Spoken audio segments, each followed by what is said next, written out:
अस्सलाम वालेकुम नाज़रीन, टॉप स्टार टेलीविज़न की जानिब से मैं हूँ आपकी मेज़बान अलीशा कुरैशी। एक बार फिर मौजूद हूँ आपकी खिदमत में। उम्मीद करते हैं आप सब खैर आफ़ियत से होंगे। आज हमारे साथ मौजूद है एक हाफ़िज़ कुरान लड़की। इनकी जो दास्तान है वो इन्हीं की ज़ुबानी सुनते हैं। जी अस्सलाम वालेकुम। वालेकुम अस्सलाम। कैसी हैं आप? ठीक हैं? अल्हम्दुलिल्लाह, आप कैसी हैं? जी अल्लाह का शुक्र। नाज़रीन को बताइएगा ऐसी कौन सी मजबूरी बनी आज आप मीडिया के सामने आई हैं?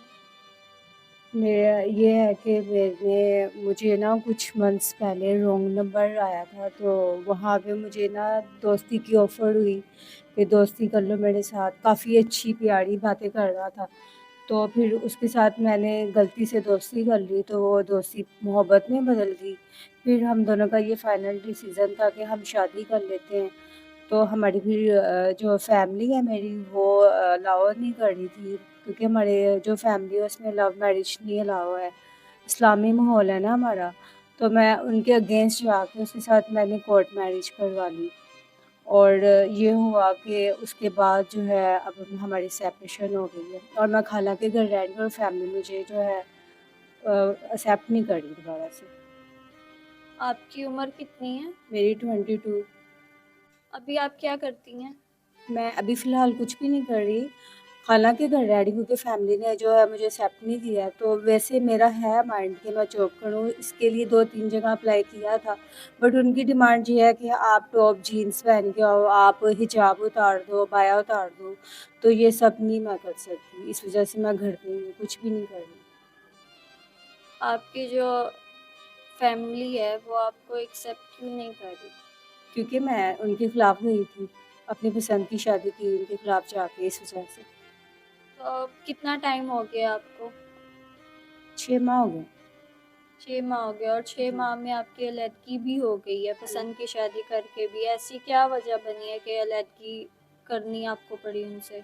क्योंकि जो मेरे हस्बैंड थे एक्स, वो अपने फ्रेंड्स को लेके आते थे, और वो मुझे कहते थे कि जैसे मर्ज़ी मैं उनके सामने आऊँ, बिना बताए आ जाते थे, और मुझे कहता था कि पर्दे के बगैर उनके सामने आओ, और जो मैं कहता हूँ वो करो।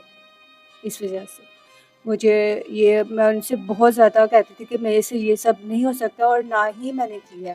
यही वजह बनी थी हमारी सेपरेशन की, और मेरे खर्चात भी नहीं वो उठा रहा था, और जो है मैं उनके पाँव तक में पड़ी हूँ कि मेरे साथ ये सब नहीं करो, लेकिन उसने कहा कि मैं जो कहता हूँ वो ठीक है, आप गलत हो।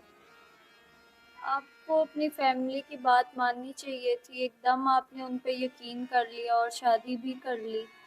जी नाज़रीन, आप ये दास्तान सुन रहे हैं। मुझे ये बताइएगा आपका ताल्लुक़ कहाँ से है? मेरा ताल्लुक गुजरांवाला चंदा किला से है। और तो गुजरांवाला की काफ़ी मशहूर जगह है, हम भी जाते रहते हैं इंटरव्यूज़ वगैरह करने। आपकी जब शादी हुई है तो उनका रिएक्शन कैसा था शादी के बाद? कुछ टाइम के बाद ही वो चेंज हुए थे या शादी के फ़ौरन बाद वो बदल गए थे? शादी के कुछ टाइम बाद उनका असली चेहरा जो है सामने आया था। पहले तो वो बहुत अच्छे, और काफ़ी झूठ भी उन्होंने बोले हुए थे कि मैं बहुत अच्छा इंसान हूँ, बहुत रिच हूँ, मैं ऐसे हूँ, मैं वैसे हूँ, लेकिन वो सारी चीज़ें झूठी निकली, बाद में पता चला। तो आपने उनके इतने झूठ जो उन्होंने बोले उस पे आपने यकीन कैसे कर लिया? आपने किसी से पूछवाया नहीं कैसे है, कैसे नहीं है? किसी से भी आपने पता नहीं करवाया या वो अपनी शादी के बाद आपको अपनी फैमिली में नहीं लेके गए? नहीं, मैंने किसी किस्म की इंक्वायरी नहीं की, क्योंकि मैं बातों में आ गई हुई थी। उसने मुझे ट्रैप कर लिया हुआ था, और मेरी फैमिली के इजाज़त के बगैर भी मैंने की, तो ये सब हुआ मेरे साथ तो इसी वजह से। नहीं तो इंक्वायरी कोई ना कोई हो ही जाती। ऐसे केसेस जो हैं हमारे पास पहले भी बहुत आ चुके हैं, जो पसंद की शादियां करती हैं उसके बाद उनको छोड़ दिया जाता है, या कुछ ऐसी हैं पसंद करके चली जाती हैं और निकाह भी नहीं करती, वो फिर उनको जो है थोड़ा टाइम रख के छोड़ देते हैं। ये जो है ये काफ़ी आम हो चुका है अब माशरे में। तो अब आप जो लड़कियां ये कर रही हैं या जो पसंद की शादी करना चाहती हैं, फैमिली के खिलाफ जाती है, आप उनको क्या कहेंगी? मैं उनको यही बोलूँगी कि आपके जो पेरेंट्स जहाँ पे देख रहे हैं, वो उन्होंने अपनी लाइफ गुज़ारी होती है, उनको ज़्यादा तजुर्बा होता है। आप उनके अगेंस्ट कभी मत जाएँ, वरना वो आपको फिर डर-डर के जो ठोकरें हैं वो खानी पड़ेंगी। क्योंकि कुछ भी रियल नहीं है, फेक है सब।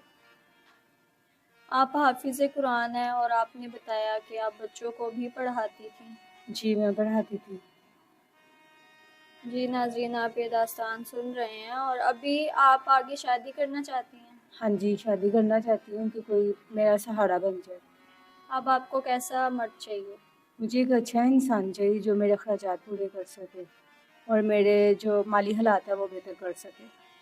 جی ناظرین، آپ یہ داستان سن رہے تھے، ان کی جو کہانی ہے، ان کی زبانی آپ نے سنی ہے، اور یہ حافظ قرآن ہے، بچوں کو بھی پڑھاتی رہی ہیں، اور ان کے ساتھ جو دھوکہ ہوا ہے، اب امید کرتے ہیں کہ جو ہماری لڑکیاں جو ہیں ہمیں دیکھ رہی ہیں، سن رہی ہیں، وہ ایسا قدم نہ اٹھائیں، اپنی فیملی سے پہلے اجازت لیں۔ اگر آپ کی فیملی نہیں مان لی تو آپ پلیز پسند کی شادی نہ کریں، اپنی فیملی کی مرضی سے کریں، ان کے خلاف نہیں جائیں۔ اور مجھے یہ بتائیں کہ ہمارے پاس بڑی عمر کے رشتے بھی آتے ہیں، تو آپ ایکسیپٹ کر لیں گی؟ جی ایکسیپٹ کر لوں گی، کوئی بھی میرا سہارا بن جائے، مجھے مسئلہ نہیں ہے اس چیز سے۔ ہمارے پاس جو رشتے ہیں وہ زیادہ اوورسیز کے ہوتے ہیں، آؤٹ آف کنٹری ہوتے ہیں، تو آپ ان سے کر لیں گی؟ ہاں جی کر لوں گی۔ اور کچھ ایسے ہیں جو سیکنڈ شادی کرتے ہیں، تو آپ ان کی سیکنڈ وائف بن جائیں گی؟ جی بن جاؤں گی، کوئی مسئلہ نہیں ہے، بس مجھے سہارا چاہیے اس ٹائم۔ تو ابھی آپ اپنی فیملی کی طرف واپس جانا چاہتی ہیں، اگر وہ مان